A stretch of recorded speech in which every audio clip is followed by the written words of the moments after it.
Voilà. Et ils s'entendent suffisamment bien, en plus, pour le mener ensemble. Alors bon, voilà, tout ça signifie que ça marche.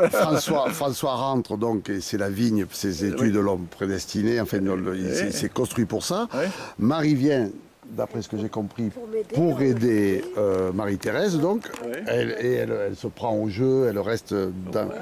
Et donc elle a une fonction, je ne dis pas administrative, parce que je crois que ça lui plaît. Non, ça ne lui plaît pas, puis elle ne fait pas que ça. Voilà.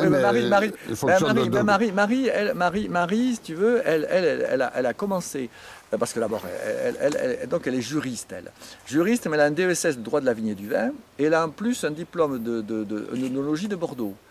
Mais qu'elle a fait d'ailleurs en alternance, en travaillant dans un grand domaine à Bordeaux. Elle a travaillé en Afrique du Sud, dans le monde des vins aussi, elle a travaillé en Corse dans le monde des vins. Et si tu veux, donc c'est l'aînée, donc elle avait même une antériorité professionnelle plus grande que François. Mais François était déjà là, et puis à un moment donné, on grossissait quand même un peu, et Marie-Thérèse n'arrivait pas. Et Marie s'est attendue avec François, parce qu'ils se sont attendus ensemble, et Marie a dit, mais tu sais, moi, j'ai des compétences en gestion, moi, ça m'intéresse de faire quelque chose avec toi. Et donc, et François a dit, mais ce serait formidable. Et donc, tous les deux, ils se sont entendus, si tu veux, pour travailler ensemble. Voilà, sachant que François y était déjà et que Marie est arrivée. Voilà. Et ensuite, Yves. Et alors ensuite, Yves, lui, donc, a fait l'ISERA à Lyon, il avait des positions professionnelles. Mais là aussi, moi, je m'occupais au départ, je m'occupais plus du vignoble, c'est François qui s'en occupait, mais je m'occupais de la vinification et puis de toute la partie commerciale aussi, parce qu'il faut bien vendre quand même. Hein, et oui, il faut bien vendre. Donc je passais mon temps en avion, ou sur la route, ou etc. aussi. Et j'étais débordé, je voulais recruter d'ailleurs quelqu'un pour m'aider. Et Yves, qui est qui adore les gens, qui n'est pas un technicien lui, hein, mais par contre qui adore les gens, qui adore le contact, qui adore tout ce qui est humain, disons. Oui, c'est vrai. Dans les deux composantes, masculine et féminine. Et donc, qui adore sortir et tout ça, mais qui est sérieux. Hein. Donc le puzzle se voilà, et François, il arrive. Voilà, et Yves dit, moi, j'ai des compétences, moi, ça m'intéresse de faire de commercialiser les vins de l'Ortus, et des papas. Est-ce que vous êtes d'accord, Marie et François? Et c'est comme ça que c'est parti, que Yves est arrivé avec sa compétence. Voilà. Et alors, le petit dernier, lui, qui est vraiment plus petit, lui, qui a fait une agro aussi, mais alors lui, je dirais que lui, autant François, lui, c'est le vrai amateur, je dirais, il aurait pu faire cuisinier, si tu veux. Et lui, c'est l'amateur de bouche. Enfin, lui, il adore le vin, quoi. Mais vraiment, depuis tout petit. Alors que François, si tu veux, c'est le côté plutôt agriculture aussi. François, Martin, c'est le produit qui l'intéresse. Enfin, il n'a pas que ça, mais le produit, vraiment, il est doué pour ça. Et donc, il a fait l'agro, puis après il est parti au Japon, il a épousé sa japonaise, il a travaillé au Japon, d'ailleurs dans un étoilé Michelin, comme serveur, où il a appris le japonais au passage, et puis il a travaillé après sur un importateur de vin, où il a goûté tous les vins du monde entier, un grand importateur japonais.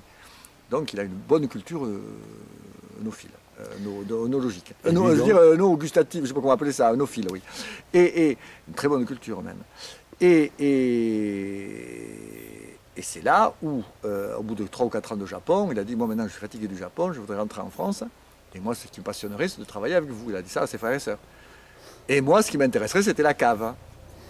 Et, voilà. Et donc moi j'ai dit, écoutez, je le faisais jusque-là, bon je suis presque à l'âge de la retraite maintenant, si Martin tu veux me remplacer, et voilà, Martin, c'est Martin qui vinifie. Bon, voilà. En tout cas, moi vous pourriez faire... Maintenant que vous êtes un petit peu, disons, libéré de certaines tâches ici, vous pourriez monter une école de parents.